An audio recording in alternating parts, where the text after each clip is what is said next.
Welcome to Shukla study point. आप सभी का स्वागत है आपके अपने YouTube channel Shukla study point में। मैं शिवम शुक्ला आप सभी दोस्तों का हार्दिक स्वागत करता हूं। आज के वीडियो के माध्यम से हम चर्चा करेंगे समाज शास्त्र पेपर 1 से बनने वाले बहुत ही महत्वपूर्ण अति लघुत्तरीय लघुत्तरीय और दीर्घोत्तरीय प्रश्नों के बारे में, यानी कि लिखित मॉडल पेपर होगा ये 2024 और 25 की परीक्षाओं के लिए। जब आप समाज शास्त्र के पेपर 1 की बात करते हैं और बीए के 6वें सेमेस्टर में आप होते हैं, यानी कि बीए 6 सेमेस्टर सोशियोलॉजी के पेपर 1 में आपको पॉइनियर्स ऑफ इंडियन सोशियोलॉजी के बारे में पढ़ना होता है, यानी कि भारतीय समाजशास्त्र के प्रणेता या भारतीय समाजशास्त्र के जो पथ प्रदर्शक रहे हैं विद्वान, उन्हीं विद्वानों से बनने वाले या उन्हीं विद्वानों ने कौन कौन सी विचारधाराएं दी हैं, उन्हीं के बारे में आपको पढ़ना होता है। तो बीए के 6वें सेमेस्टर में पेपर नंबर 1 में आपको यही पढ़ना होता है। पेपर नंबर 2 में आपको लिंग और समाज के बारे में पढ़ना होता है, यानी जेंडर एंड सोसाइटी के बारे में जानना होता है। तो उसके मॉडल पेपर भी मैं तैयार कर रहा हूँ, जल्दी वो भी आपका आ जाएगा। तो इसका ऑब्जेक्टिव मॉडल पेपर आप लोगों ने देखा होगा, लिखित मॉडल पेपर आज आप देख रहे हैं। ऐसे ही पेपर 2 का भी लिंग और समाज वाला जो है उसका ऑब्जेक्टिव आपने देख लिया है, लिखित जल्दी आ जाएगा। ठीक है, चलिए। ये प्रश्न आपकी परीक्षा की दृष्टि से बहुत ही महत्वपूर्ण है, ध्यान रखिएगा इस बात को। समाजशास्त्र बीए तृतीय वर्ष का 6वां सेमेस्टर यानी 6 सेमेस्टर, भारतीय समाजशास्त्र के प्रणेता। आइए देखते हैं कि कौन कौन से प्रश्न आपकी परीक्षा में बन सकते हैं। पेपर आपका 3 खंडों में बटा हुआ होता है, खंड आ, खंड बा और खंड सा। खंड आ से अति लघुत्तरीय प्रश्न पूछे जाते हैं। अति लघु प्रश्नों की अगर बात करें तो अति लघुत्तरीय जो प्रश्न होते हैं उनकी संख्या 10 होती है। 10 के 10 प्रश्न अर्थात सभी प्रश्न करने आपके अनिवार्य होते हैं। एक प्रश्न का उत्तर आपको 50 शब्दों में लिखना होता है, ये बात आप ध्यान रखेंगे। ठीक है, और एक प्रश्न के लिए आपको 2 अंक प्रदान किए जाते हैं। तो इस तरीके से ये आपके कुछ प्रश्न होते हैं। देखिए, पहला प्रश्न आपकी स्क्रीन पर आ चुका है। यह अति लघुत्तरीय प्रश्न परीक्षा में आ सकता है। जीएस घुरिये यानी कि गोविंद सदाशिवराव घुरिये की किन्हीं 5 पुस्तकों के नाम लिखिए। बढ़िया प्रश्न है, परीक्षा में आ सकता है। गोविंद सदाशिवराव घुरिये की अगर बात की जाए तो ये बौद्धिक तथा अकादमिक क्षेत्र में इनका बड़ा योगदान रहा है। भारतीय समाजशास्त्र में बहुत ज़्यादा योगदान दिया है जीएस घुरिये ने, और भारतीय समाजशास्त्र का जनक भी इनको कहा जाता है। ठीक है, मतलब भारतीय समाजशास्त्र के जनकों में एक प्रकार से इनका नाम अग्रणी है, जीएस घुरिये का। इनका जन्म हुआ था 12 दिसंबर को 1893 ईस्वी को सारस्वत ब्राह्मण परिवार में। महाराष्ट्र के मालवन नाम का स्थान है, वहीं पर इनका जन्म हुआ था। ठीक है, 51 वर्ष की अवस्था में इनका देहांत हो जाता है, सॉरी 91 वर्ष की अवस्था में। 1983 में इनका बम्बई में इनका देहावसान होता है, मृत्यु होती है। तो ये बड़े अच्छे विद्वान आदमी हैं और इन्होंने 1916 और 1918 में अंग्रेजी और संस्कृत में प्रथम श्रेणी में परीक्षा पास करी। तो जीएस घुरिये की अगर बात की जाए तो घुरिये बड़े अच्छे विद्वान हैं। इन्होंने कई सारी पुस्तकों का सृजन किया, जिनमें इनकी जो सबसे इम्पोर्टेंट पुस्तक है, फेमस पुस्तक है, उन पुस्तकों में एक दो पुस्तकें बड़ी फेमस हैं इनकी। पहली पुस्तक है caste and race in India. Caste and race in India, ये पुस्तक बहुत ही फेमस है इनकी। इसके अलावा इनकी एक पुस्तक और है caste and class in India. Caste and class in India और caste and race in India. Caste and race, caste माने होता है जाति, ठीक है, और रेस माने होता है प्रजाति। तो यानी कि जाति और प्रजाति को लेकर के रेस, रेस मतलब क्या होता है, रेस माने होता है जो है प्रजाति। तो यानी कि जाति और जनजातियों पर इन्होंने, मतलब प्रजातियों पर रचना लिखी है इंडिया की। इसके अलावा कास्ट एंड क्लास यानी कि जाति और वर्ग पर भी इन्होंने अपने विचार खूब अच्छे तरीके से दिए हैं। वर्ग की परिभाषा भी बड़े अच्छे तरीके से देते हैं। और आपको बता दूं कि वर्ग और जाति जो होता है, वर्ग को क्लास बोलते हैं, जाति को कास्ट बोलते हैं, और रेस को प्रजाति बोलते हैं। ये बात आप ध्यान रखेंगे। और शेड्यूल ट्राइब्स को क्या बोलते हैं, जनजाति बोलते हैं। ध्यान रखिएगा इन सभी चीज़ों को। तो जीएस घुरिये ने भारतीय जनजातियों पर, भारतीय प्रजातियों पर और भारतीय एक प्रकार से वर्ग पर, भारतीय जाति पर एक प्रकार से बहुत अध्ययन किया है। जाति एक बंद वर्ग है, जबकि वर्ग में खुलापन पाया जाता है। जाति का आधार जन्म होता है, वर्ग का आधार कर्म होता है। जाति की सदस्यता प्रदत्त होती है, पहले से प्राप्त होती है। वर्ग की सदस्यता अर्जित करी जाती है। तो जाति और वर्ग में कई अंतर होते हैं, ये बात आप ध्यान रखेंगे। जाति पात में खान पान का प्रबंध होता है, मतलब प्रतिबंध होता है, वर्ग में नहीं होता है। जाति अंतर्विवाही होती है, यानी जाति में एक जाति के व्यक्ति अपने ही जाति में विवाह करते हैं, जबकि वर्ग में ऐसा नहीं होता। तो इस तरीके से जाति और वर्ग में कई अंतर हैं, जो भी बताया है ये जीएस घुरिये ने बहुत अच्छे तरीके से इसका अध्ययन किया है। तो इनकी पुस्तकों के नाम आपसे पूछे गए हैं। इनकी तो 2 पुस्तकें आप लिख लीजिएगा। पहली है caste and race in India, दूसरी पुस्तक आप लिख लीजिएगा अच्छा, ये जो caste and race in India पुस्तक है, इसका प्रकाशन जो हुआ है एक 1932 में हुआ है। उसके बाद में फिर 1969 में इस पुस्तक का भी प्रकाशन, मतलब 2 बार इस पुस्तक का प्रकाशन हुआ, ठीक है। दूसरी पुस्तक इनकी आप लिख लीजिएगा caste and class in India, ठीक है। इसके अलावा तीसरी पुस्तक का नाम आप लिख लीजिएगा culture and society. Culture and society इनकी पुस्तक है 1947 में प्रकाशित हुई, जब भारत देश आज़ाद हुआ था उस समय। इसके अलावा एक पुस्तक इनकी है, चौथी पुस्तक है, उसका नाम है इंडियन साधुज। इंडियन साधुज पुस्तक बड़ी फेमस है और आपके पाठ्यक्रम में इंडियन साधुज जो विचारधारा है उससे कुछ प्रश्न आपसे बन सकते हैं परीक्षा में। 1953 में प्रकाशित हुई पुस्तक है इंडियन साधुज नाम से पुस्तक लिखी उन्होंने इंडिया के साधु वगैरह पर, ठीक है। तो इंडियन साधु। इसके अलावा इनकी और पुस्तक है goods and man. Goods and man इनकी एक पुस्तक है, पांचवी पुस्तक आप लिख लीजिएगा, 1962 में प्रकाशित हुई। 1962 में इनकी और एक पुस्तक और प्रकाशित हुई थी, सिटीज़ एंड सिविलाइजेशन। ऐसे ही इंडियन कस्टम नाम की एक पुस्तक इनकी 1966 में प्रकाशित हुई। तो इस तरीके से ये कई सारी पुस्तकों के लेखक रहे हैं। जीएस घुरिये, गोविंद सदाशिवराव घुरिये इनका पूरा नाम है। आगे देखें, दूसरा प्रश्न है जनजाति से आप क्या समझते हैं, फटाफट से आप बताएंगे। जनजाति, जनजाति को अंग्रेजी में क्या बोलते हैं, शेड्यूल्ड ट्राइब्स बोलते हैं, ठीक है। और जनजाति का अर्थ एक ऐसे मानव समुदाय से लिया जाता है जिसका जीवन, रीति रिवाज और व्यवहार जो होता है उसके तरीके एकदम से आदिम, मतलब कि आदिकालीन विशेषताओं से युक्त होते हैं। और यही कारण है कि 1891 ईस्वी की जनगणना में बेंस महोदय ने घने जंगलों, पहाड़ों, पठारी क्षेत्रों, मरुस्थलों और दुर्गम स्थानों पर निवास करने वाले समुदायों का वन्य जीव और जंगली जाति के नाम से उनको संबोधित किया। 1931 की जनगणना के अध्ययन पर जे छट्टन ने इन समूहों को आदिम जाति कहा, जनजातियों को। इस तरीके से जनजातियों को अलग अलग नामों से लोगों ने पुकारा। लेकिन अगर बात की जाए जो है, अच्छा, आदि निवासी और आदिवासी शब्द का प्रयोग किया था जो है रिजले ने, सॉरी एल्बिन ने, एल्बिन महोदय ने आदि निवासी शब्द का प्रयोग किया है आदिवासी शब्द का। रिजले और जो है ग्रियर्सन ने इसी शब्द का प्रयोग किया आदिवासी और आदि निवासी का। जीएस घुरिये का ये मानना है और गोविंद सदाशिवराव घुरिये जी का ये मानना है कि जिन समूहों को वन्य जीव अथवा आदिवासी कहा जाता है उनके जीवन और धार्मिक विश्वासों में हिंदू धर्म के अधिकांश तत्वों का समावेश होता है और इस कारण से इन्हें पिछड़े हिंदू नाम से संबोधित करना अधिक उचित होगा। इसीलिए आपसे प्रश्न ऑब्जेक्टिव में पूछा जाता है कि जनजातियों को पिछड़े हुए हिंदू किसने कहा। तो जनजातियों को पिछड़ा हिंदू किसने कहा था, गोविंद सदाशिवराव घुरिये यानी कि जीएस घुरिये ने कहा। ये बात आप ध्यान रखेंगे। और अनेक मानव शास्त्रियों ने जनजातियों को घुमंतु आदिवासी कहा, पहाड़ी आदिवासी कहा। ऐसे तमाम प्रकार के शब्दों को एक प्रकार से कहा जाता है जनजातियों को। वैसे खास करके अगर बात की जाए तो अंग्रेजी में ट्राइब्स शब्द जनजाति के लिए प्रयोग करते हैं, ठीक है। तो ध्यान रखिएगा इस बात को। अच्छा, जनजाति क्या होती है, बेसिकली अगर आप लिखेंगे तो लिखेंगे उस समूह से जनजाति का तात्पर्य है जो लोक संस्कृति का प्रतिनिधि होता है, जो लोक संस्कृति का प्रतिनिधि होता है अथवा जिसका जीवन बहुत सामान्य प्रकृति का होता है।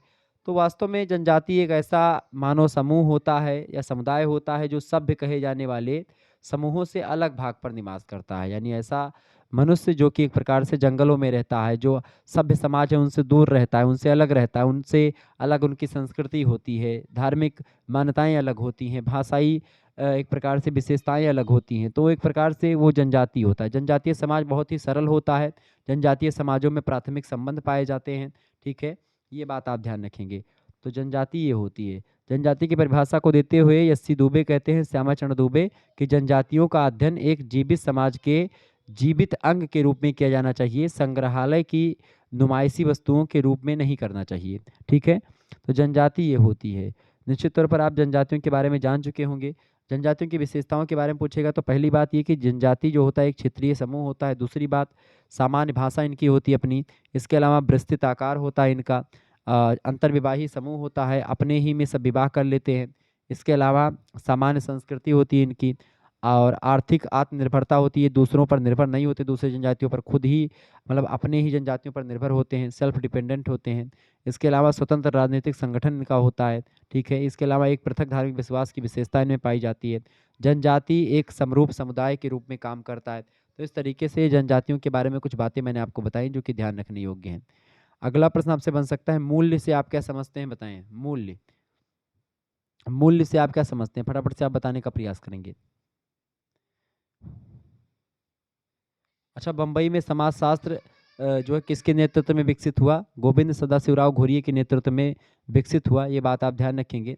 बम्बई विश्वविद्यालय के प्रोफेसर हैं गोविंद सदाशिवराव घुरिये मतलब थे।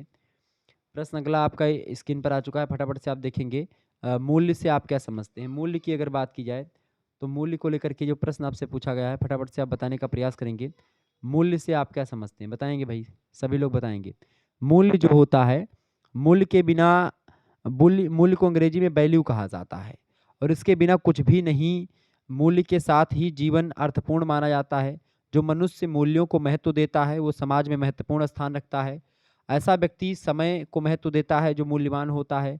वह हर पल का भरपूर आनंद लेता है। मनुष्य जो मूल्य को जानता है उसका भरपूर उपयोग करता है। मतलब कि इस प्रकार के प्रत्येक वह वस्तु जिसका महत्व है या वैल्यू है उसे मूल्य कहते हैं। सत्य एक मूल्य है, ईमानदारी एक मूल्य है, अच्छाई एक मूल्य है। ठीक है। अच्छा, एक भी देखेंगे सकारात्मक मूल्य भी होते हैं, नकारात्मक भी मूल्य होते हैं। ये बात आप ध्यान रखेंगे।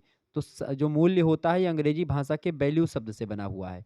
वैल्यू शब्द की उत्पत्ति लैटिन भाषा के वेलियर शब्द से हुई है। ठीक है। वेलियर का मतलब क्या होता है? वेलियर का मतलब होता है कीमत या उपयोगिता। ठीक है। तो भारतीय धर्म ग्रंथों के लिए मूल्यों के लिए भील शब्द का प्रयोग किया गया है। कुल मिलाकर के मूल्य की अगर बात की जाए तो पारकर महोदय ने बड़ी अच्छी परिभाषा दी है मूल्य की। कहा कि मूल्य पूर्णतया मन के साथ संबंधित होता है।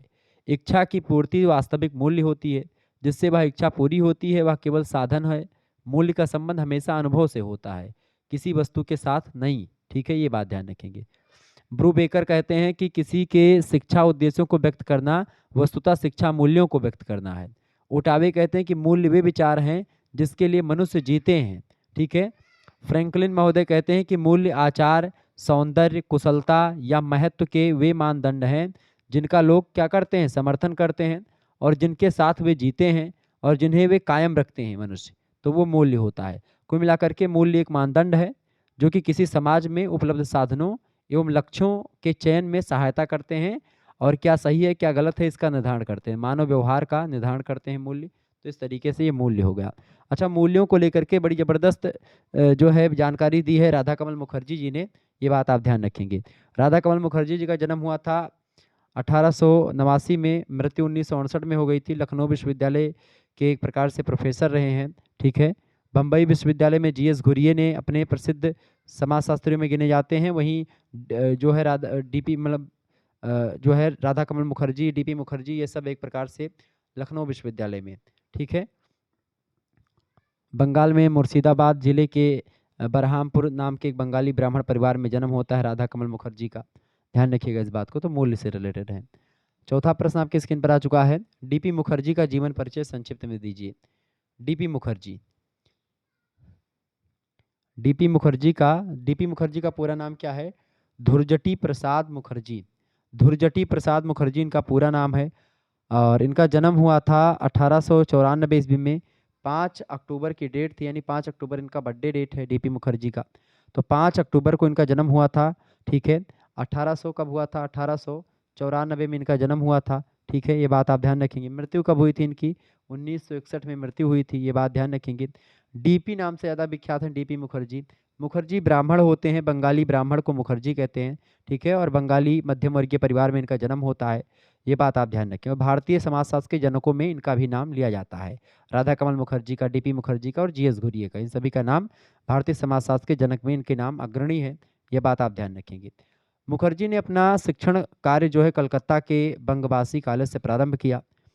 सन 1955 ईस्वी की अगर बात करें तो 1955 ईस्वी में हेग के international institute of social studies में विजिटिंग प्रोफेसर रहे डीपी मुखर्जी।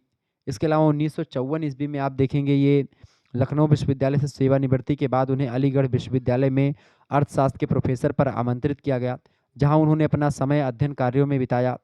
भारतीय समाजशास्त्रीय सम्मेलन के वे पहले अध्यक्ष थे, अतः मतलब, और अंतर्राष्ट्रीय समाजशास्त्रीय परिषद के उपाध्यक्ष भी रहे बाद में। तो इस तरीके से प्रतिभाओं के धनी हैं डीपी मुखर्जी। उन्होंने न केवल समाजशास्त्र बल्कि अर्थशास्त्र, साहित्य, संगीत, कला और तमाम प्रकार की और जानकारी ग्रहण करी, और इन्होंने हर एक क्षेत्र में अपना योगदान दिया। समाजशास्त्र को इनका अधिक लाभ मिला, मतलब समाजशास्त्र वो एक प्रकार से उसको ज़्यादा बेनिफिट मिला इनसे। अकादमिक जगत के साथ ही डीपी मुखर्जी युवा शोधकर्ता जो उनके संपर्क में आए वो भी एक प्रकार से इनसे लाभान्वित हुए। मार्क्सवादी विचारधारा से बिलोंग करते थे, अपने आप को मार्क्स शास्त्री कहना पसंद करते थे ये। भारतीय समाजशास्त्र का विश्लेषण उन्होंने भौतिकवादी मार्क्सवादी परिप्रेक्ष्य से किया। तो ये हैं डीपी मुखर्जी, ठीक है। संभवतः उनकी रचनाओं की अपेक्षा उनके भाषण, चर्चाएं और विचार विमर्श अधिक प्रभावी रहे हैं। उन्होंने युवाओं की सोच को सकारात्मक बनाने के लिए लगातार प्रयास किया, युवाओं को आगे बढ़ने का प्रयास किया। छात्रों से कहते थे कि मनुष्य बनना या मनुष्य बनाना मेरे लिए पर्याप्त है। अगर आप मनुष्य बन गए, एक अच्छे मनुष्य बन गए, तो आप वही सबसे जान लीजिए सबसे बड़ा काम हो गया। ये एक प्रकार से आपको बता दूं, एक मतलब डीपी मुखर्जी संस्कृति के समाजशास्त्र के जनक हैं, यानी इन्होंने सांस्कृतिक समाजशास्त्र की बात बहुत ज़्यादा करी। डीपी मुखर्जी एक बौद्धिक लेखक थे। बंगाली में उन्होंने 9 पुस्तकों की रचना करी और अंग्रेजी में लगभग 10 पुस्तकें लिखी। और इन पुस्तकों में इनकी पुस्तक जब सबसे फेमस है उसका नाम है डाइवर्सिटीज़ एवं मतलब diversities and modern Indian culture. 1942 ईस्वी में उस पुस्तक का प्रकाशन हुआ। इसके अलावा इनकी और पुस्तकें हैं, जैसे आपसे पूछी जा सकती हैं, जैसे कि इनकी एक पुस्तक है बेसिक्स कॉन्सेप्ट्स ऑफ सोशियोलॉजी, 1932 में प्रकाशित हुई। इसके अलावा personality and the social science पुस्तक इनकी बड़ी फेमस है। मॉडर्न इंडियन कल्चर पुस्तक प्रकाशित हुई 1942 में। प्रॉब्लम ऑफ इंडियन यूथ ये पुस्तक लिखी इन्होंने। व्यूज़ एंड जो है काउंटर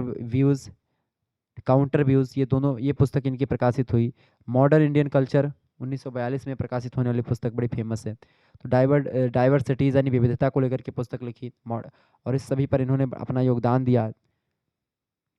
आगे देखेंगे, अगला प्रश्न 5वां नंबर प्रश्न है, श्रीमती इरावती कर्वे की रचनाएं बताएं। इरावती कर्वे एक महिला लेखिका हैं, महिला समाजशास्त्री हैं इरावती कर्वे, और बड़ी विद्वान जो है एक प्रकार से समाजशास्त्री हैं इरावती कर्वे। इरावती कर्वे की रचनाएं पूछी गई है।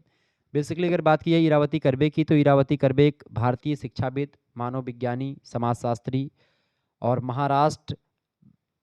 भारत की एक लेखिका थी। और इनका जन्म हुआ था, समाजशास्त्री थी और एक प्रकार से ये एक लेखिका थी, भारतीय लेखिका है। जन्म 15 दिसंबर को हुआ था 1905 ईस्वी में इरावती कर्वे का। ध्यान रखिएगा कब हुआ था, 1905 में इनका जन्म हुआ था 15 दिसंबर को। कहाँ पर हुआ था, म्यांमार यानी जो बर्मा पहले कहलाता था उसमें जन्म हुआ था। एक इंजीनियर के परिवार में इनका जन्म हुआ था। 11 अगस्त 1970 को इनका निधन हो जाता है, ठीक है, ये बात आप ध्यान रखेंगे। इनकी रचनाओं की अगर बात की है तो इनकी रचनाएं पूछी गई हैं। पहली रचना आप लिखिएगा, इनकी पहली रचना है भारत में रिश्तेदारी संगठन, नातेदारी पर इन्होंने बड़ा काम किया है। 1953 में प्रकाशित हुई पुस्तक कौन सी, भारत में रिश्तेदारी संगठन, ध्यान रखिएगा। दूसरी पुस्तक इनकी है बेस्ट खंडेश के भील, 1958 में प्रकाशित पुस्तक है इनकी, ठीक है। इसके अलावा तीसरी पुस्तक इनकी है हिंदू समाज एक व्याख्या, 1961 में प्रकाशित हुई पुस्तक है। इसके बाद में 2 साल के बाद में 1963 में इनकी चौथी पुस्तक प्रकाशन में आई। उस पुस्तक का नाम है ग्राम समुदाय में समूह संबंध, ठीक है। तो इस तरीके से इन्होंने कई पुस्तकें लिखी। इसके अलावा इन्होंने एक पुस्तक लिखी महाराष्ट्र भूमि और लोग, ठीक है, महाराष्ट्र पर बड़ा काम किया इन्होंने, तो ये पुस्तक भी इन्होंने लिखी। इसके अलावा एक पुस्तक इनकी है बढ़ते कस्बे और उसके आसपास के क्षेत्र की सामाजिक गतिशीलता, ये शीर्षक है पुस्तक का, टाइटल है, 1965 में प्रकाशित हुई पुस्तक है। और युगोत पुस्तक इन्होंने लिखी। संयुक्त परिवार पर इन्होंने अपने विचार दिए हैं। Group relation in bless community, इन पुस्तक मतलब इस पर भी इन्होंने विचार दिया है अपना। तो इरावती कर्वे नातेदारी, सब संयुक्त परिवार, इन सभी पर बहुत ज़्यादा लिखती हैं, ठीक है। आगे देखिएगा, अगला क्वेश्चन से 6ठा नंबर प्रश्न आपके स्क्रीन पर आ चुका। नातेदारी की परिभाषा दीजिए। नातेदारी या किनशिप, जिसको अंग्रेजी में किनशिप बोलते हैं, उसी को हिंदी में नातेदारी कहते हैं। नातेदारी क्या है, नातेदारी की अगर बात की जाए तो नातेदारी आप सभी लोग जानते होंगे, रिश्तेदारी को ही नातेदारी कहते हैं।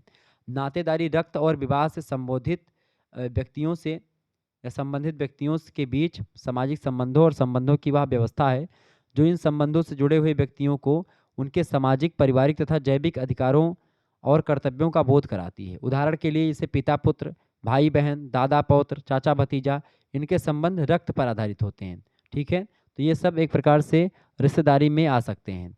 समरक्तता शब्द का प्रयोग करते हुए कुछ व्यक्तियों ने इसको समरक्तता शब्द का प्रयोग किया।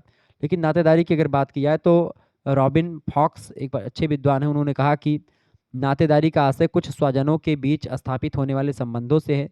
या स्वजन चाहे वास्तविक हों अथवा काल्पनिक समान रक्त वाले होने चाहिए, ठीक है।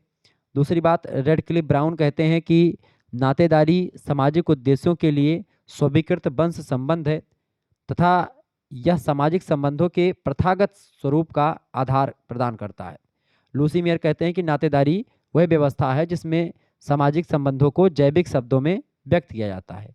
चार्ल्स विनिक कहते हैं कि नातेदारी व्यवस्था के अंतर्गत समाज जो होता है उसके द्वारा मान्यता प्राप्त वह सभी संबंध आते हैं जो वास्तविक अथवा कल्पित रक्त संबंधों पर आधारित होते हैं। ठीक है, तो इस तरीके से नातेदारी एक जैसे रिश्तेदारी होती है वही नातेदारी है। ठीक है, समझ में आ रही चीज़ें।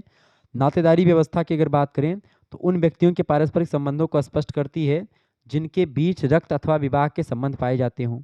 दूसरी बात, रक्त संबंधों का वास्तविक होना आवश्यक इसमें नहीं होता, क्योंकि परिवार के में किसी गोद लिए बच्चे को भी अपने माता पिता का रक्त संबंधी ही माना जाता है। तो जरूरी नहीं कि रक्त संबंध ही पाया जाए।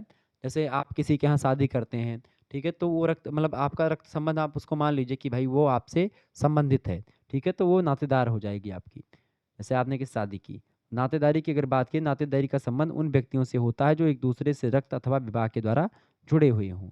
ये बात आप ध्यान रखेंगे। क्लियर। नातेदार कई प्रकार के होते हैं, प्राथमिक, द्वितीयक और तृतीयक। ठीक है, प्राथमिक नातेदार कौन होते हैं? प्राथमिक नातेदार होते हैं जिन व्यक्तियों के बीच रक्त अथवा विवाह का प्रत्यक्ष संबंध होता है, उन्हें एक दूसरे का प्राथमिक नातेदार कहा जाता है। जैसे कि पिता पुत्र का संबंध, पिता पुत्री का संबंध, माता पुत्री का संबंध, भाई भाई का संबंध, बहन बहन का संबंध, ये सब संपत्ति पत्नी का संबंध। ठीक है, ये सब संबंध कैसे हैं? प्राथमिक नातेदार हैं। द्वितीयक नातेदार में कौन आते हैं? जो व्यक्ति हमारे प्राथमिक नातेदार के प्राथमिक संबंधी होते हैं वे हमारे द्वितीयक नातेदार कहलाते हैं। जैसे कि माता मतलब जैसे पिता से जन्म मिलने के कारण से रक्त के आधार पर पिता हमारे प्राथमिक नातेदार हैं, जबकि दादा का हमारे पिता से प्राथमिक संबंध है, तो हमारे दादा और हमारे बीच में द्वितीयक नातेदारी हो जाएगी, द्वितीयक संबंध हो जाएगा। यानी कि जो आपके दादा हैं और आप यानी नाती और दादे में क्या होगा? ये द्वितीयक संबंध पाया जाएगा। ठीक है, प्राथमिक संबंध केवल पिता पुत्र का होता है, पति पत्नी का होता है, माता पिता का होता है। ठीक है, समझ रहे हैं चीज़ों को ना। ये तृतीयक नातेदार कौन होते हैं? तृतीयक नातेदार वे व्यक्ति होते हैं जो हमारे द्वितीयक नातेदारों के प्राथमिक संबंधी होते हैं। जैसे हमारे दादा के जो संबंधी, यानी हमारे दादा की जो बहन होंगी वो हमारी तृतीयक नातेदार होंगी। जैसे अपने पिता तथा माता की जो सभी बहनें हैं वो द्वितीयक नातेदार होंगी, जबकि उन बहनों के सभी बच्चे जो होंगे हमारे पिताजी की जो बहन हैं, यानी कि हमारे पिताजी की बहन मान लेते हैं हमारी बुआ जी। अब हमारे बुआ जी के जो लड़के हैं वो हमारे तृतीयक संबंधी हुए, तृतीयक नातेदार हुए। ठीक है, ये बात ध्यान रखें। जैसे कि ममोरे मौसेरे भाई हो गए, फुफेरे भाई हो गए, भाई बहन हो गए जो कि ममेरे फुफेरे हैं वो सब। ठीक है, ये सब तृतीयक नातेदार की श्रेणी में आते हैं। तो तृतीयक, द्वितीयक और प्राथमिक नातेदार आपके समझ में आ गए होंगे। ठीक है, आगे देखेंगे अगला प्रश्न, 7वां नंबर प्रश्न आपकी स्क्रीन पर आ चुका है। प्रभु जाति किसे कहते हैं? बढ़िया प्रश्न है।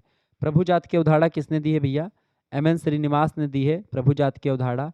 एम.एन. श्रीनिवास की अगर बात की जाए तो इनका पूरा नाम क्या है? मैसूर नरसिम्हा राव श्रीनिवास इनका पूरा नाम है। 16 नवंबर 1916 को मैसूर के एक ब्राह्मण परिवार में इनका जन्म होता है। 30 नवंबर 1999 को बेंगलोर में इनका देहावसान हो जाता है। स्वयं ब्राह्मण थे और उनकी दीक्षा ब्राह्मण परंपराओं और ब्राह्मण तत्व के प्रशिक्षण में हुई थी।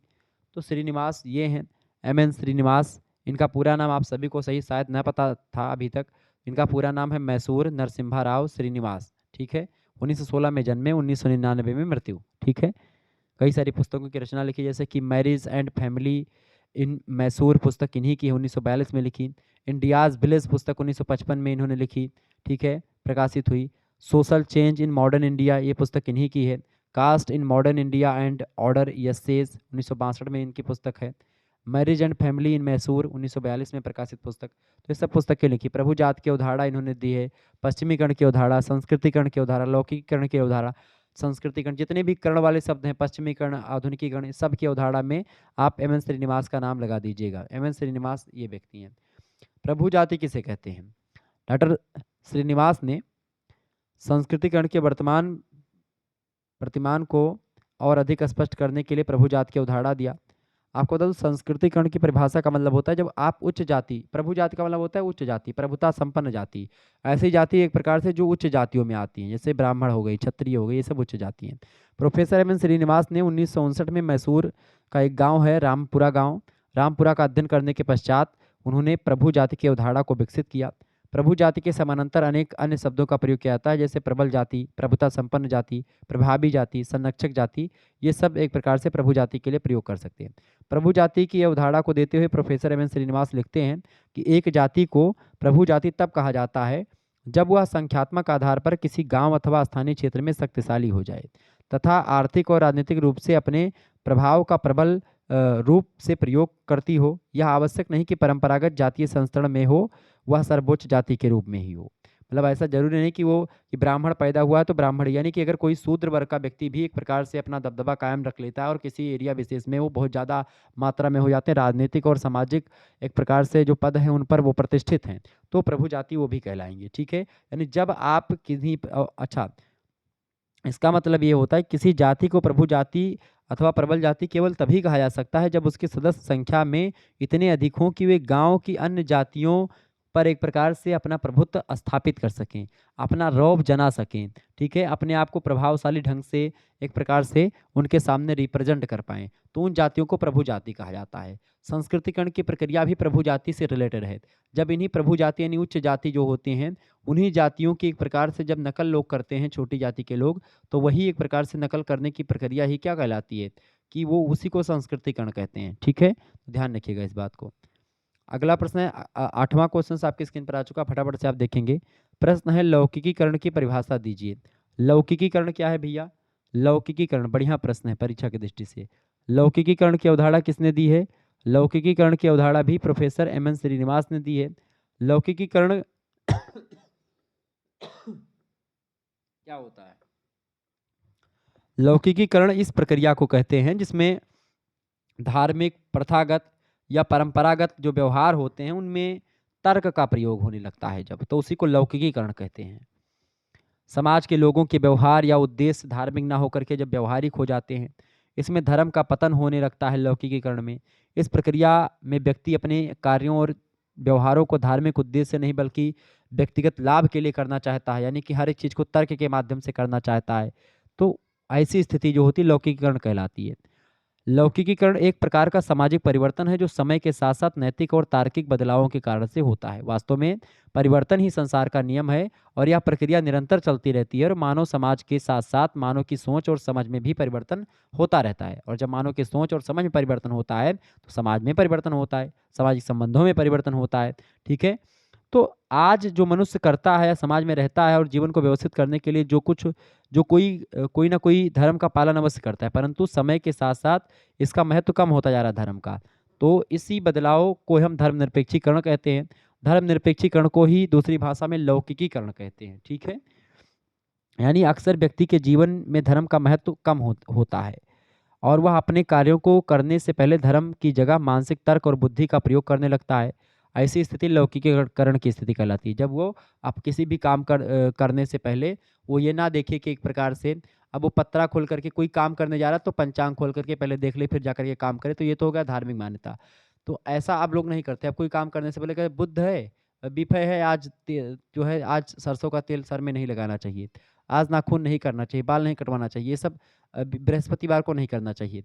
लेकिन बहुत सारे लोग अब माने ऑफिस जाते हैं तो तेल भी लगाते हैं, नाखून भी काटते हैं, सब कुछ करते हैं। तो लौकिकीकरण यही है, आप ऐसे समझ सकते हैं।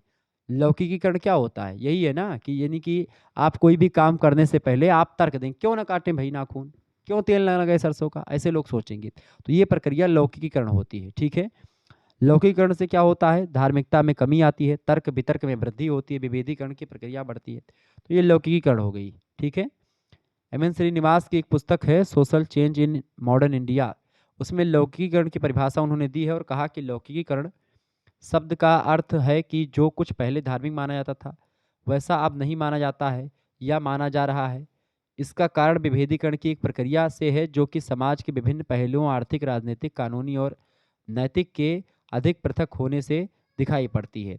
यह प्रक्रिया समाज के साथ साथ व्यक्ति को धार्मिक रूप से व्यवहार करने से दूर करती है और व्यक्ति को अपनी बुद्धि और तर्क शक्ति का प्रयोग करने के लिए प्रेरित करती है।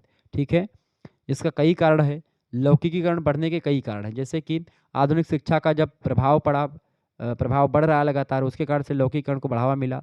पश्चिमीकरण का प्रभाव, नगरीकरण का प्रभाव, सामाजिक और धार्मिक आंदोलन चलाए गए तमाम सारे, धार्मिक संगठन जो हैं वो कमज़ोर हो गए, भारतीय संस्कृति, लौकिकीकरण, इसके अलावा सारे सरकारी और गैर सरकारी प्रयास किए जा रहे हैं। यातायात और संचार के माध्यमों का विकास हुआ, जिससे कारण से तमाम प्रकार के तर्क वितर्क जो है किए जाने लगे और धार्मिक मान्यताओं का खंडन शुरू हो गया।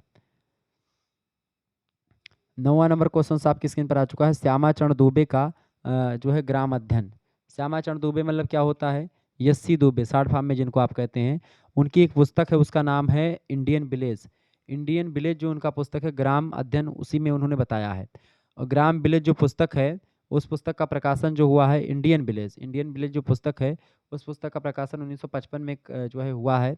और श्यामाचरण दुबे यानी यस्सी दुबे की पुस्तक है, उसमें ग्राम अध्ययन के बारे में उन्होंने बड़े अच्छे तरीके से बताया है। ग्राम अध्ययन की अगर बात की जाए तो भारतीय समाज के अध्ययनों में एक महत्वपूर्ण योगदान दिया इंडियन विलेज पुस्तक ने, जो कि यस्सी दुबे की है। इस पुस्तक में उन्होंने भारतीय समाज का अध्ययन संरचनात्मक प्रकार्यात्मक परिप्रेक्ष्य में किया, और इस पुस्तक में ग्रामीण जीवन का सार मौजूद था। और इसी पुस्तक में उन्होंने लिखा था कि भारतीय गांव को समझने के लिए गांव को संगठित करने वाली विभिन्न इकाइयों का अध्ययन करना मतलब चाहिए। और उन्होंने उस्मानिया विश्वविद्यालय के सोशल सर्विस एक्सटेंशन प्रोजेक्ट द्वारा आयोजित किया था। और आपको बता दूं कि मतलब इन्होंने कई सारा चीज जो है यस्सी दुबे ने दक्षिण भारतीय ग्रामों का अध्ययन किया 1950 में, ठीक है। उसी प्रकार अध्ययन किया था जैसा कि रॉबर्ट रेडफील्ड ने 1990 ईस्वी में मैक्सिको के एक गांव का अध्ययन किया। भारतीय ग्रामीण जीवन की जटिल व्यवस्थाओं का एक विशिष्ट चित्रण प्रस्तुत करता है ये सब अध्ययन। उन्होंने कहा कि भारत में कोई भी गांव पूर्ण रूप से स्वायत्त नहीं है, विस्तृत सामाजिक व्यवस्था की एक मतलब यह एक इकाई है तथा संगठित राजनीतिक व्यवस्था का एक अंग है। गांव में रहने वाला कोई व्यक्ति मात्र ग्राम समुदाय का सदस्य नहीं, वह जाति, धार्मिक समूह और आदिवासी समूह का भी सदस्य होता है तथा क्षेत्र में फैले हुए अन्य गांवों से भी उसका संबंध होता है। इन इकाइयों ने के अपने संगठन होते हैं, अपनी सत्ता होती है, अपने प्रतिबंध होते हैं। ग्राम का यह अध्ययन बहुत विस्तृत और गंभीर था। ग्रामों पर लिखे गए मोनोग्राफ में से यह पहली रचनाओं में से एक था, और मतलब कि इनकी रचना इंडियन विलेज की गांव अध्ययन जो पुस्तक इन्होंने लिखा 1955 में, उनका मानना था कि भारत में गांवों की आर्थिक संरचना का संबंध जातिगत व्यवसायों के बहुत नज़दीक है। दक्षिण के इस पठार में सामान्य हिंदू धर्म की प्रथाएं और प्रतिक्रियाएं सारे भारत की तरह यहाँ भी मौजूद थीं, और क्षेत्रीय धार्मिक विश्वास की इनके साथ जुड़े हुए थे, क्षेत्रीय विश्वास भी। इसके 3 मुख्य आधार थे, जिनके 3 मुख्य आधारों पर आप देख सकते हैं। पहला था पारिवारिक संस्कार, दूसरा था गांव के पारिवारिक और सामुदायिक उत्सव, तीसरा था इन उत्सवों में हिंदुओं और मुसलमानों की समान रूप से भागीदारी। तो ये इंडियन विलेज पुस्तक में ये सारी चीज़ें आपको बताई गई श्यामाचरण दुबे के द्वारा। 10वां क्वेश्चन आपके स्क्रीन पर आ चुका, फटाफट से आप लोग देखने का प्रयास करेंगे। बढ़िया प्रश्न है। प्रश्न है योगेंद्र सिंह की कोई 3 रचनाएं लिखिए। योगेंद्र सिंह की कोई 3 रचनाएं लिखें। योगेंद्र सिंह की अगर बात की जाए तो प्रोफेसर योगेंद्र सिंह जो हैं जवाहरलाल नेहरू विश्वविद्यालय के centre for the study of social system में एमरेटस प्रोफेसर थे। उत्तर प्रदेश के बस्ती जिले के एक गांव में एक जमींदार परिवार में उनका जन्म 1932 में हुआ था योगेंद्र सिंह जी का। एक प्रतिष्ठित विद्वान और सिद्धांतवादी प्रोफेसर थे। देश विदेश के कई विश्वविद्यालयों में शिक्षण कार्य किया। दक्षिण एशिया के कई महत्वपूर्ण देशों में उन्होंने क्षेत्रीय कार्य करके तथ्य संग्रहित किए। भारतीय समाजशास्त्रियों में बहुत सक्रिय रहे और राष्ट्रीय नीतियों के निर्माण में उनका बड़ा महत्वपूर्ण योगदान रहा है योगेंद्र सिंह का। योगेंद्र सिंह ना तो प्रकार्यवादी विद्वान थे और ना ही यथार्थवादी विद्वान थे। उन्होंने परिप्रेक्ष्य संदर्भ के आधार पर भारतीय समाज को समझा और उनका सैद्धांतिक विश्लेषण किया, और इनकी रचनाओं में संरचनात्मक, प्रकार्यात्मक, संरचनात्मक, ऐतिहासिक, संस्कृतिवाद, मार्क्सवादी आधारों की छाप आपको दिखाई पड़ेगी।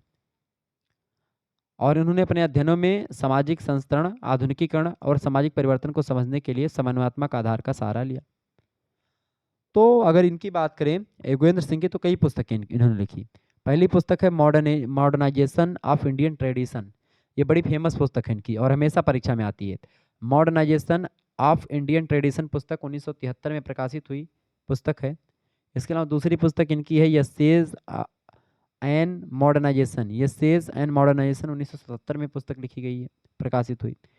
इसके अलावा तीसरी पुस्तक इनकी है social stratification and social change in India.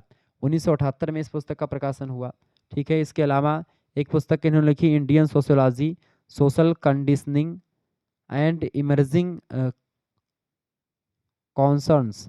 ये पुस्तक 1987 में लिखी इन्होंने। इसके अलावा social change in India, crisis and जो है रिलायंसेस, ये पुस्तक भी इन्होंने लिखी 1993 में। ऐसी कई सारी पुस्तकें लिखी। इन्होंने एक पुस्तक लिखी थी द सोशियोलॉजी ऑफ कल्चर 1991 में, ट्रेडिशन ऑफ नॉन वायलेंस पुस्तक 1972 में लिखी। इसके अलावा for a sociology of India पुस्तक 1967 में लिखी। Sociology of non violence and peace पुस्तक 1968 में लिखी। इस तरीके से कई पुस्तकों की रचना योगेंद्र सिंह के द्वारा करी गई, ये बात आप ध्यान रखेंगे।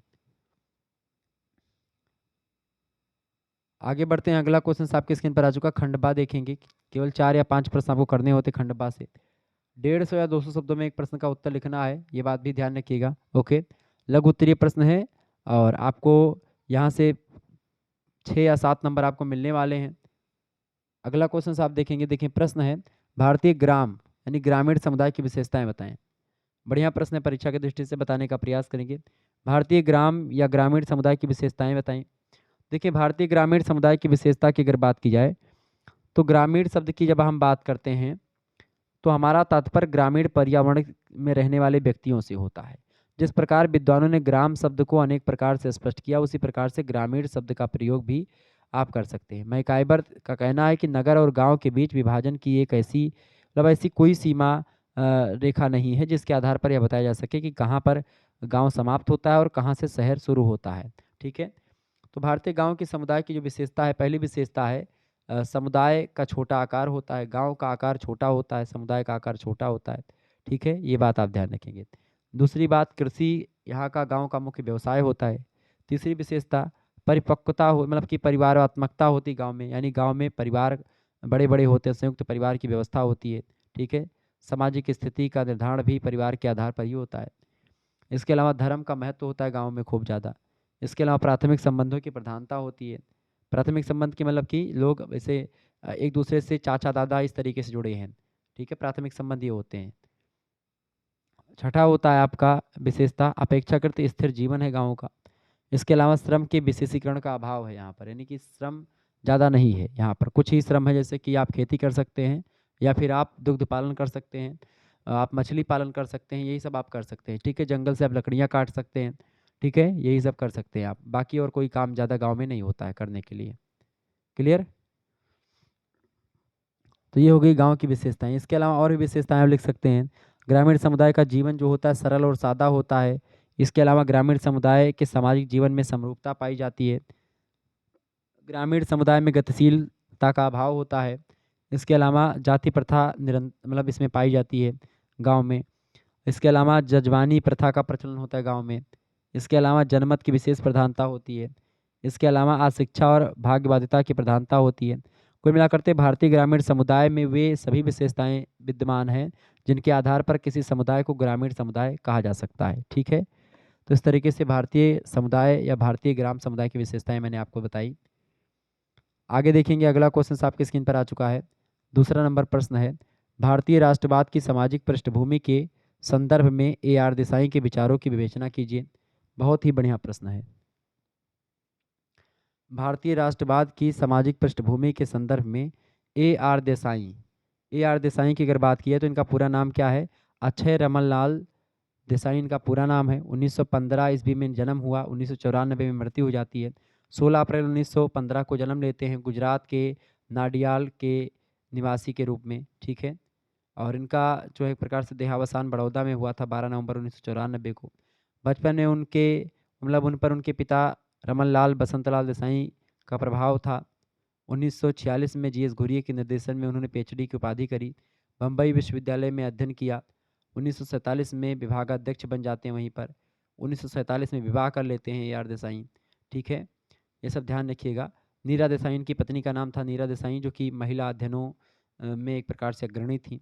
1953 में उन्होंने ट्राटस्की रेवोल्यूशनरी सोशलिस्ट पार्टी की स्थापना करी, अब उसकी सदस्यता ग्रहण करी, और 1981 में उन्होंने इस पार्टी से इस्तीफा भी दे दिया। तो भारतीय समाजशास्त्रियों में AR देसाई ऐतिहासिक द्वंद्वात्मक पद्धति का समर्थन करने वाले समाजशास्त्री हैं, ये बात आप ध्यान रखेंगे। तो इनकी जो राष्ट्रवाद या भारतीय राष्ट्रवाद की सामाजिक पृष्ठभूमि को लेकर के जो इन्होंने बातें बताई हैं, इन्होंने कहा जो कि ब्रिटिश शासन में राष्ट्रवाद के उदय को AR देसाई मार्क्सवादी आधार पर देखने का प्रयास करते हैं। विभिन्न प्रकार के आंदोलनों, ग्राम और नगर, जाति और वर्ग संरचना, सामाजिक गतिशीलता, शिक्षा और भारतीय स्थान के अन्य पक्षों पर उन्होंने मार्क्सवादी परिप्रेक्ष्य से विचार किया।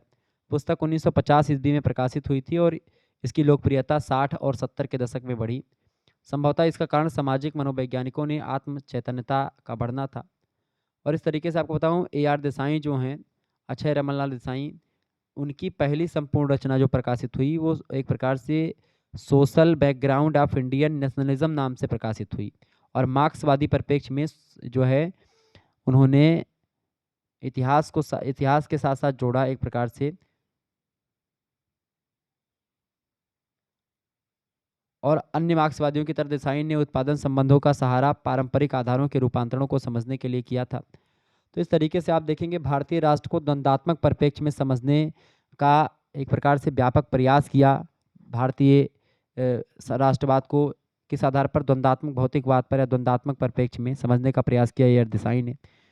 इन्होंने कहा, A.R. देसाई का विचार था कि भारत का राष्ट्रवाद ब्रिटिश लोगों के द्वारा नई भौतिक परिस्थितियों के निर्माण के कारण हुआ है। ब्रिटिश लोगों ने औद्योगिकरण और आधुनिकीकरण के माध्यम से कई संरचनाएं पैदा की हैं और इससे नए आर्थिक संबंध पैदा हुए हैं। जैसे जैसे संबंध परिवर्तित हुए हैं वैसे वैसे ही पहले से स्थित पारंपरिक आर्थिक संस्थाओं में परिवर्तन प्रारंभ हुए हैं। और इनका मानना था कि परंपराओं में आर्थिक संबंधों के परिवर्तन स्वयं परंपराओं को बदल देते हैं। और इनका विश्वास ये भी था कि औद्योगिक विकास जो होता है, उद्योगों के विकास, आर्थिक वृद्धि और शिक्षा आदि नई सामाजिक और भौतिक परिस्थितियों को बदलने तथा जाति संरचना छिन्न भिन्न करने से एक प्रकार से तमाम प्रकार की चीज़ें हो जाएंगी। तो देसाई परंपरा के विश्लेषणों को महत्वपूर्ण नहीं मानते। भारत का द्वंद्वात्मक इतिहास यह बताता है कि परंपरा की जड़ें भारत की अर्थव्यवस्था तथा उत्पादन के संबंधों के साथ जुड़ी हुई हैं। और इस आधार पर सार्थकता होते हुए भी योगेंद्र सिंह कहते हैं कि इन कथनों में कुछ कमजोरियां भी हैं। देसाई के साथ यह प्रशंसनीय है कि उन्होंने बड़ी गंभीरता से मार्क्सवादी उपागम का उपयोग किया और जो है अनुभाविक कसौटी पर खरे नहीं उतरते। कहने का अर्थ ये है कि सैद्धांतिक परिप्रेक्ष्य उपयुक्त कथनों के आधार पर चुनौतीपूर्ण हो सकता है, जो A.R. देसाई ने कहा। कुल मिलाकर के A.R. देसाई जिस प्रकार सेवा भावना से इन अध्ययनों को किया और अपने अध्ययनों को पूरा किया वह सराहनीय था। कई पुस्तकों में और संपादित हुआ इनके लेख जो हैं। Social background of Indian nationalism एक अग्रणी पुस्तक इनकी मानी जाती है। इसके अलावा the reset trends in Indian nationalism, ये भी पुस्तक इनकी जो है बड़ी फेमस मानी जाती है। तो ये है आपके A.R. देसाई। आगे देखेंगे अगला प्रश्न आपके स्क्रीन पर आ चुका, तीसरा नंबर प्रश्न है, वर्ग के संदर्भ में आंद्रे बित्ताई के संक्षिप्त विवेचना करें। आंद्रे बित्ताई,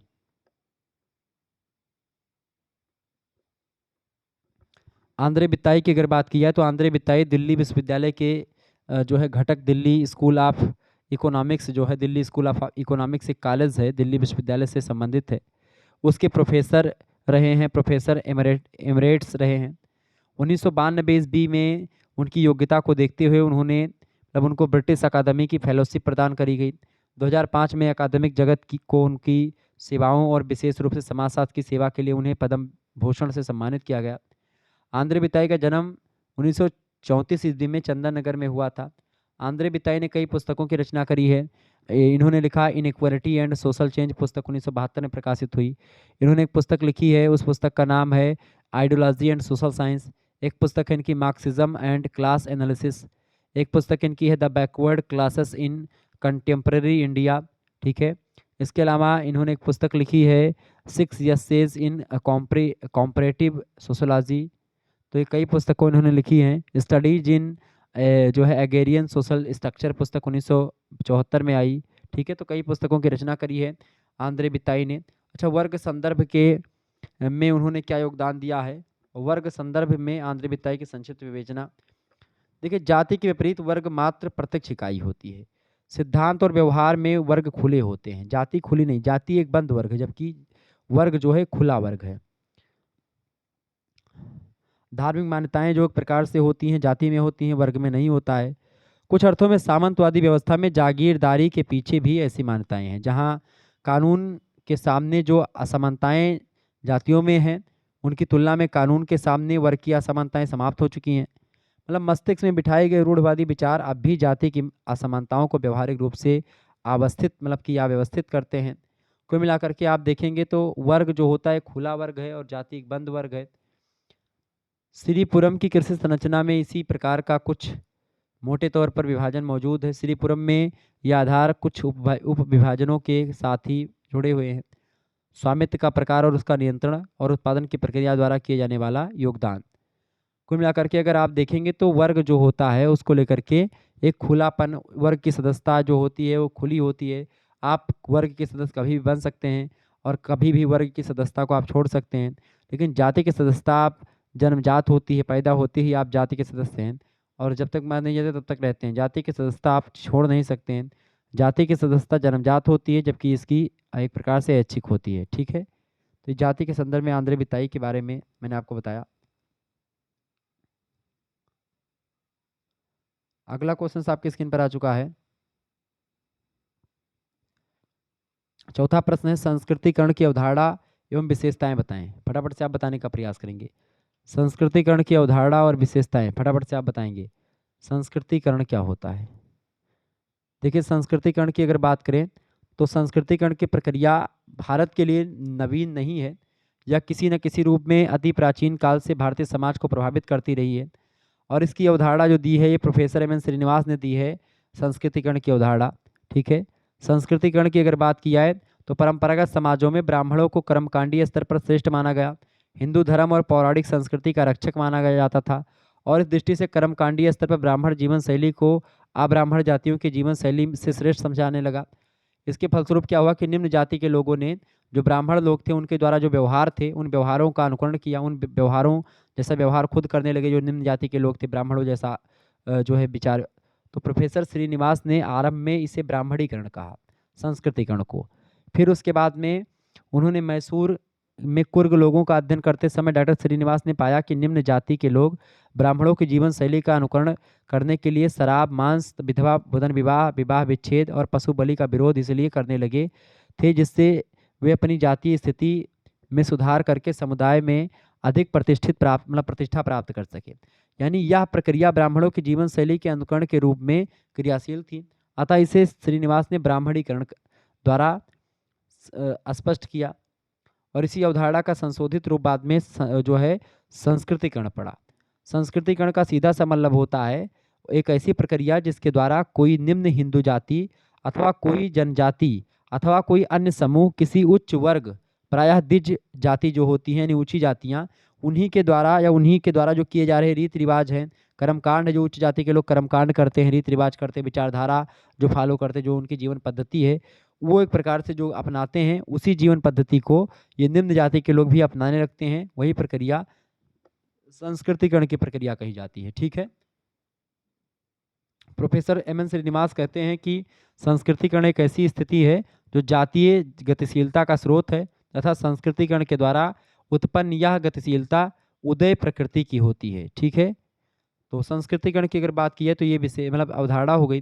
विशेषताओं की अगर बात करें तो संस्कृतिकरण की विशेषताएं कई सारी हैं। चूंकि पहली बात तो संस्कृतिकरण की विशेषताओं में पहली विशेषता है कि प्रक्रिया का होना। संस्कृतिकरण की पहली विशेषता यही है कि संस्कृतिकरण एक प्रक्रिया है और धारणा इसकी गतिशील रहती है, हमेशा बदलती रहती है। दूसरी बात, उच्च जातियों का अनुकरण इसमें किया जाता है, जैसे कि इसमें जो हिंदू जाति के जो उच्च जातियां हैं उनके उनके कर्मकांड, रीति रिवाज, विचारधारा को फॉलो करते हैं निम्न जाति के लोग। तीसरी बात, परिवर्तन। संस्कृतिकरण का संबंध परिवर्तन से है क्योंकि बिना परिवर्तन संस्कृतिकरण दैट इज इम्पॉसिबल, संभव नहीं है। इसके अलावा सार्वभौमिक प्रक्रिया है। ये संस्कृतिकरण सार्वभौमिक प्रक्रिया है, यूनिवर्सल प्रक्रिया है। यह प्रक्रिया सभी जगह होती है। विश्व के सभी समाजों में संस्कृतिकरण की प्रक्रिया पाई जाती है। जो उच्च लोग होते हैं उनकी देखी दाखा सभी लोग करते हैं। गाँव वगैरह में आप देखेंगे जो अच्छा ठीक ठाक घर बनवाते तो लोग सोचते कि इसके जैसा घर बनवाएंगे, इसके जैसा पल्ला लगवाएंगे, इसके जैसा हम सोफा खरीदेंगे, इसके जैसा कूलर लाएंगे। तो जो बड़े लोग होते हैं उन्हीं की देखा दाखी लोग करते हैं। इसके अलावा सामाजिक जीवन के अनुकूलन में सहायता करते हैं, क्योंकि संस्कृतिकरण को सामाजिक जीवन को अनुकूलन करने वाली कला कहा जाता है। क्योंकि संस्कृतिकरण की इस प्रक्रिया में निम्न जाति अपने सामाजिक जीवन को उच्च जाति के अनुरूप बनाने का प्रयत्न करती हैं और जिनका यह अनुसरण करती हैं। तो कुल मिलाकर के अनुसरण की प्रक्रिया है, ये अनुकूलन की प्रक्रिया है। छठी विशेषता यह है कि हिंदू जाति तक सीमित नहीं है। संस्कृतिकरण केवल हिंदुओं में ही नहीं है, बल्कि आप देखेंगे ये एक प्रकार से जनजातियों में, अर्ध जनजातियों में और भी समाजों में आप देखेंगे हर एक समाज में, हर एक धर्म में आप देखेंगे तो संस्कृतिकरण की अवधारणा एक प्रकार से आपको देखने को मिल जाएगी। ठीक है, सभी लोग अपने से उच्च लोगों को देख करके आगे बढ़ते हैं। ठीक है, तो वही संस्कृतिकरण होता है। पांचवा क्वेश्चन आपके स्क्रीन पर आ चुका है, संयुक्त परिवार से आप क्या समझते हैं, समझाइए। फटाफट से आप बताने का प्रयास करेंगे संयुक्त परिवार क्या होता है, बताइएगा।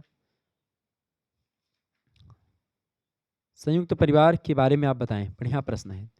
संयुक्त परिवार की अगर बात की है तो संयुक्त परिवार तुलनात्मक रूप से बहुत बड़ा परिवार होता है। विस्तृत परिवार ही संयुक्त परिवार कहा जाता है। ठीक है, दो या दो से अधिक प्राथमिक परिवारों से मिलकर के बना होता है, जिसके सदस्यों का अपना एक सामान्य निवास होता है, जो धर्म, कर्म, अर्थ, शासन, प्रबंध, भोजन आदि की दृष्टि से बहुत कुछ संयुक्त होते हैं। संयुक्त परिवार को अंग्रेजी में ज्वाइंट फैमिली कहते हैं। इरावती करबे इसकी परिभाषा को देते हुए कहती हैं कि संयुक्त परिवार ऐसे व्यवसाय का एक समूह होता है जो सामान्यतया एक ही घर में रहते हैं, जो एक ही रसोई का प्रयोग करते हैं, जो संपत्ति के सम्मिलित स्वामी होते हैं, तथा जो सामान्यतः पूजा में भाग लेते हैं सभी लोग, जो किसी प्रकार में एक दूसरे के रक्त संबंधी होते हैं, वो संयुक्त परिवार में रहते हैं। ठीक है, ये बात आप ध्यान रखेंगे। तो कुल मिलाकर के संयुक्त परिवार सामान्यतः एक ही छत के नीचे रहने वाले लोगों का एक समूह होता है, जो एक ही चूल्हे यानी समान रसोई में खाना बना खाते हैं, जिनकी संपत्ति जो होती है सम्मिलित होती है, जो सम्मिलित रूप से पूजा अर्चना करते हैं, जो एक दूसरे के साथ रक्त संबंधों से संबंधित होते हैं, वही संयुक्त परिवार होता है। ये बात आप ध्यान रखेंगे। संयुक्त परिवार की परिभाषा यस्सी दुबे देते हैं, कहते हैं कि सामान्यतः हिंदू परिवार के अंतर्गत पीढ़ियों के व्यक्ति सम्मिलित होते हैं और सदस्यों की संख्या कितनी भी हो सकती है इसमें, ये सभी सदस्य एक ही घर में निवास करते हैं और परिवार की सामान्य संपत्ति में सहभागी होते हैं। संयुक्त परिवार की अगर बात करें तो इसकी विशेषता है, चूंकि ये बड़ा परिवार होता है संयुक्त परिवार, सहयोग की भावना होती है, समरूपता होती है इसमें, सामान्य निवास होता है, सम्मिलित संपत्ति होती है, सम्मिलित रसोई होती है, सामाजिक सुरक्षा की भावना रहती है, सामान्य धार्मिक विश्वास और पूजा होती है। तो संयुक्त परिवार ये होता है। अगला क्वेश्चन आप देखेंगे, छठा नंबर प्रश्न है, भारतीय समाज की विविधता की विशेष मतलब विवेचना करें। भारतीय समाज की विविधता, भारतीय समाज की विविधता इसमें बहुत ज़्यादा है। भारतीय समाज की विविधता की अगर बात करें तो अपनी विशेषताओं के कारण से भारतीय समाज एक अनुपम समाज है। विशेषताओं में आप देखेंगे भारतीय समाज की पहली विशेषता और सबसे बड़ी विशेषता ये कि इसमें विविधता बहुत ज़्यादा है। अब विविधता आप देखेंगे भारतीय समाज में प्रजातियों में विविधता है, कई प्रकार की प्रजातियाँ हैं, जातियों में विविधता है, धर्मों में, भाषाओं में, विश्वासों में, तमाम प्रकार की विविधता आपको भारत में मिल जाएंगी। जनसंख्या संबंधी बहुत सारी भिन्नताएं हैं। भारत की संपूर्ण जनसंख्या अनेक प्रजातियों और जनजातियों में बटी हुई है। इसी कारण से भारत को जातियों और प्रजातियों का एक संगम स्थल भी कहा जाता है। ठीक है, आप देखेंगे इसके अलावा भाषा की विविधता, भाषा के आधार पर अगर आप देखेंगे भारतीय समूहों को तो भारतीय समाज मतलब कि भारतीय समाज में प्रत्येक 100 किलोमीटर के बाद एक नई भाषा का आरंभ होता है। ये भारतीय समाज को कुछ प्रमुख विशेषताओं में विभाजित करते हैं। तो ऐसे भागों का लगभग 35 कही जा सकती, मतलब कि आप देखेंगे कि हर एक मतलब 100 किलोमीटर आप जाएंगे तो यहाँ पर एक कहा था कि कोस कोस पर पानी बदले 3 कोस पर पानी, ये कहावत भी प्रचलित है भारत में, यानी भाषा बहुत ज़्यादा है भारत में। ठीक है, इसके अलावा धार्मिक विविधता आप देखेंगे भारत में हिंदू, जैन, बौद्ध, सिख, इस्लाम, ईसाई, पारसी, ठीक है, यहूदी, तमाम प्रकार के धर्म के लोग रहते हैं। ठीक है, हिंदू धर्म के अनुयायियों की संख्या लगभग 80% है, लेकिन हिंदू धर्म के अनुयायियों में वैष्णव, शैव, शाक्त, ठीक है, ऐसी तमाम प्रकार की और धार्मिक शाखाएं हैं। इसके अलावा सांस्कृतिक विशेषताओं की अगर बात की है तो भारत में जो है भारतीय समाज में परंपराओं, खान पान, कला, वेशभूषा, नैतिकता का स्तर जो है अलग अलग देखने को मिलता है अलग अलग स्थानों पर। प्रजातीय विभिन्नताएं हैं। ठीक है, आप देखेंगे जो है कार्कसाइड, मंगोलाइड, निग्राइड, तमाम प्रकार की प्रजातियां भारत में निवास करती हैं। ठीक है, इसके अलावा संजातीय विविधता है। संजातीय की अवधारणा प्रजाति से अलग होती है। प्रजाति उस बड़े समूह को कहते हैं जिसमें समान शारीरिक विशेषताएं हों। संजातीयता एक ऐसी भावना है जो संस्कृति, धर्म, क्षेत्र, भाषा, वेशभूषा और जीवन शैली के आधार पर किसी विशेष समुदाय को अपनी अलग पहचान बनाए रखने का प्रोत्साहन देती है। यानी कि प्रजाति विभेद जो होता है, प्रजाति जो होती है वो एक प्रकार से केवल शारीरिक भेद होता है, उनका एक जैसा शारीरिक ढांचा एक जैसा होता है, जबकि उसमें जो संजातीय होता है, संजातीयता, वो एक प्रकार से विचारधारा एक जैसी होगी, भाषा एक जैसी होगी, बोली एक जैसी होगी, शारीरिक ढांचा भी एक जैसा होगा। संजातीयता होती है। राजनीतिक भिन्नताएं बहुत ज़्यादा, प्राकृतिक विविधता भी आप देखेंगे, भौगोलिक विविधताएं देखेंगे भारत में, तो विविधता खूब है। ठीक है, आगे देखेंगे 7वां क्वेश्चन है, भारतीय समाजशास्त्र में डीपी मुखर्जी के योगदान की विवेचना करें। डीपी मुखर्जी मतलब धुरजटी प्रसाद मुखर्जी, ठीक है। डीपी मुखर्जी की योगदान बहुत ज़्यादा है भारतीय समाजशास्त्र में, ठीक है। बेसिक कॉन्सेप्ट इन सोशोलॉजी पुस्तक लिखी 1932 में, मॉडर्न इंडियन कल्चर पुस्तक लिखी 1942 में, ठीक है। इसके अलावा personality and the social science पुस्तक लिखी, प्रॉब्लम्स ऑफ इंडियन यूथ पुस्तक लिखी, व्यूज़ एंड जो है काउंटर व्यूज़ पुस्तक लिखी, मॉडर्न इंडियन कल्चर पुस्तक इन्होंने लिखी, ठीक है। तो 1955 में भारतीय समाजशास्त्री परिषद के सम्मेलन के अध्यक्षीय भाषण में इन्होंने कहा कि वे अर्थशास्त्र से इतिहास और इतिहास से समाजशास्त्र में आए हैं। ज्ञान से ही किसी व्यक्ति का निर्माण होता है और समाज विज्ञानों के अलग अलग स्वरूपों के अलग अलग बहुचरित्र वाले व्यक्तित्व उत्पन्न किए हैं। डीबी मुखर्जी का कहना था कि ज्ञान और ज्ञान को जानने वाले के पारस्परिक संगम को समझना चाहिए। ज्ञान दार्शनिक तथा अनुभविक तथ्यों को पोषित होना चाहिए। इसकी उत्कृष्ट सीमाएं हैं। भारतीय बौद्धिकों ने विश्व दृष्टि को प्राप्त किया है और यह विश्व दृष्टि पाश्चात्य उदारवादी दृष्टिकोण पर केंद्रित है। इस प्रगति में उद्देश्य के तत्व सम्मिलित कर दिए गए हैं। कुल मिलाकर के अगर मैं बताऊं तो डीबी मुखर्जी ने समाजशास्त्र में बहुत योगदान दिया है। कौन कौन सा? पहली बात तो उन्होंने व्यक्तित्व पर काम किया, दूसरी बात आधुनिक भारतीय संस्कृति पर काम किया, तीसरी बात परंपराओं को लेकर के बड़ी अच्छी अच्छी अच्छी बातें बताई। इसके अलावा समाजशास्त्र की प्रकृति और पद्धति पर काम किया। इसके अलावा उन्होंने नए माध्यम वर्गों की भूमिका निभाई, मतलब उसके बारे में बताया। इसके अलावा भारतीय इतिहास की रचना पर फोकस किया, आधुनिकीकरण की परिभाषा मतलब आधुनिकीकरण के बारे में बताया और संगीत पर इन्होंने काम किया। तो इस तरीके से समाज में कई सारा काम भारतीय समाजशास्त्री डीपी मुखर्जी का रहा है। अगला प्रश्न 8वां नंबर क्वेश्चन आप देखेंगे, डॉक्टर राधा कमल मुखर्जी ने सामाजिक मूल्य सिद्धांत की विवेचना करें। बताएं फटाफट से, आप बताने का प्रयास करें। राधा कमल मुखर्जी, प्रश्न पूछा गया है कि राधा कमल मुखर्जी के सामाजिक मूल्य की विवेचना करें।